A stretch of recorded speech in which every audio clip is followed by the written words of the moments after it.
DGISPR Ahmad شریف چودھری کے UMT آمد طلباء کو پاک فوج کے کردار کے بارے میں آگاہی فراہم کی۔ انہوں نے کہا کہ پاک فوج ملک کی سالمیت کے لیے ہر لمحہ تیار ہے۔ تفصیلات کے مطابق DGISPR احمد شریف چودھری نے university of management and technology کا دورہ کیا۔ DGISPR نے UMT کی تعلیمی خدمات کو سراہا۔ اس موقع پر احمد شریف چودھری کی UMT سینٹر انتظامیہ، اساتذہ اور طلباء سے ملاقات بھی کرائی گئی۔ DGISPR احمد شریف چودھری نے طلباء کو ملک کی سالمیت اور ترقی میں پاک فوج کے کردار کے بارے میں بتایا۔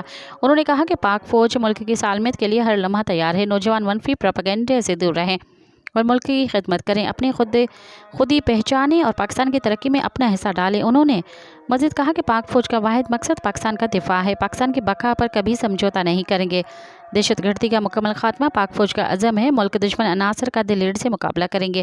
سوال و جواب کے سیشن میں طلباء نے DGISPR کے مختلف سوالات کیے۔ طلباء نے پاک فوج کی خدمات کو سراہا اور پاک فوج زندہ باد کے نعرے لگائے۔ سبسکرائب کیو عوامی نیوز HD کے تازہ ترین خبروں لا ڈسندا رہو عوامی نیوز HD۔